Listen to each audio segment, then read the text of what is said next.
The two-story Johnston home is on over 2 acres of land. It was originally built in 1955, and when the Johnstons bought the home, they expanded it to over 5,500 square feet.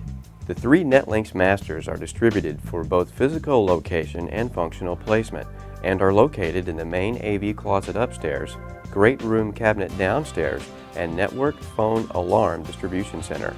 Thanks to the benefits of Ethernet support in the NetLinks platform, sharing functions and controls between the 3 masters is really simple.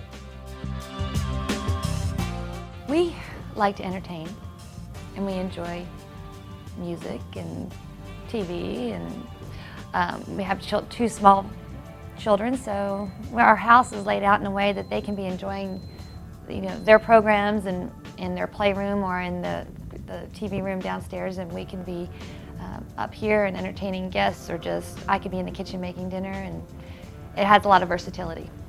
So we really were interested in that factor, and convenience. I could be someplace and monitoring what they're doing and what they're listening to and what they're watching, as well as taking care of things in another part of the house. That was very attractive. One of the most significant points in the Johnston home was the promise of simple, reliable control of the entertainment systems. With the AMX system, everyone has in fact been able to use the system without difficulty or any service calls. The other thing that's very intriguing to us is being away from our families.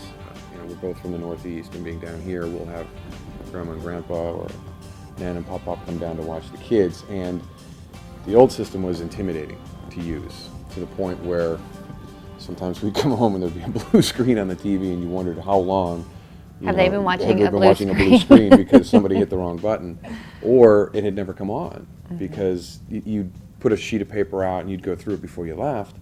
But it was a small remote, and my dad has big hands, and he, as he's pushing buttons, he'd hit something and it just would shut it down.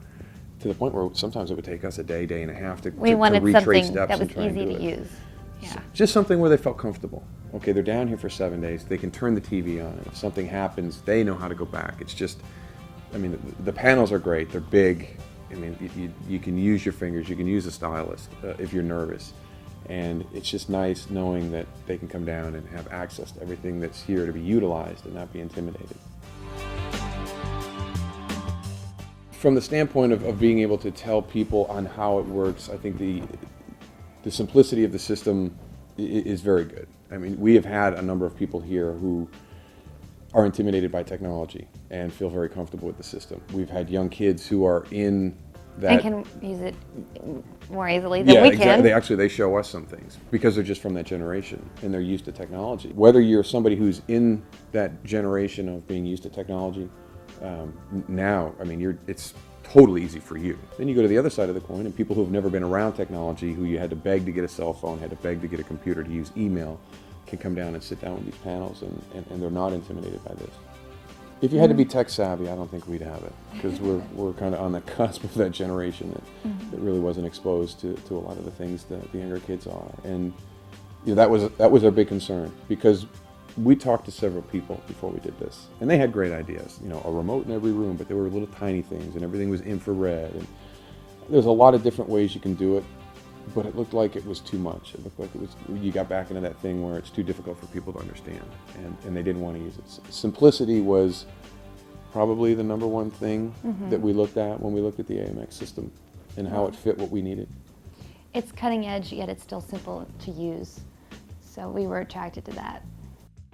The Mac server and music distribution system is used routinely for daily living and entertaining. Speakers surround the auto court as you drive onto the property, and the musical atmosphere is continued on both upper and lower patios, the outdoor pool area, and throughout the entire home. The DVD portion of the Macs is something that we really haven't gotten into yet, but the music side of it has been great.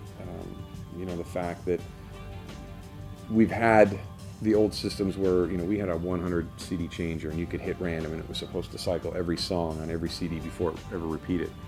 And it was just very, now it's considered archaic, because you hear that, this is very smooth, you don't hear a sound, the random, we can make party tracks for adult parties, you can have a dinner music track and just click dinner music list. You can just file all of your own tracks in one list, and then just click that, and you have only just what you want to hear. For the children's party, songs are just appropriate for kids.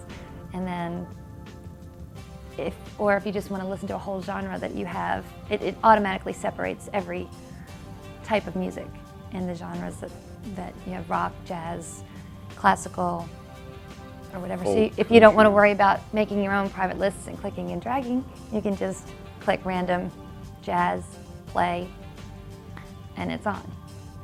And you may have 12 hours worth of music, depending on what you install with your CDs. I love that. I have a great time with that. Yeah, that's been the best part. And again, it's, we're not, tech people.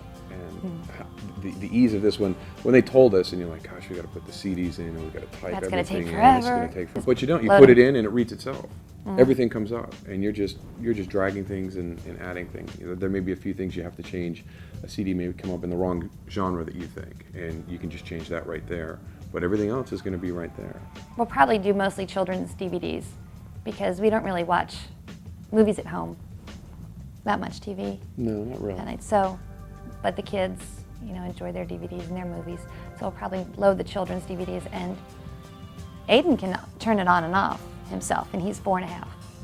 So if he can do it, anybody can do it. So back to the, simplicity of it. Yeah, and can't see very long. Even Grandma and Grandpa can do it. But the fact that he can walk up instead of asking, there's going to be a day in the not too distant future where he'll just walk up to the panel and hit it. He'll turn his movie on downstairs. I mean, he's the panel downstairs. Yeah, it's not long till you'll see that with him. I really think being able to control the other rooms, because you're in the middle of something up here in the kitchen, and Aiden's got to have his cartoons at 8 o'clock in the morning, and you can walk over and say, all right, they're on downstairs, go ahead. And then Diane and I can sit here and watch Good Morning America.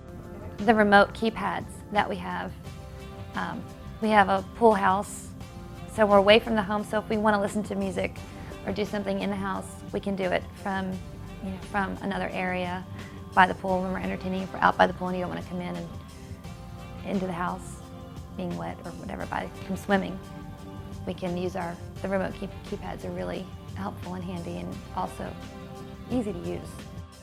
Each touch panel provides simple access to security cameras around the property, displaying the selected images on any TV in the home.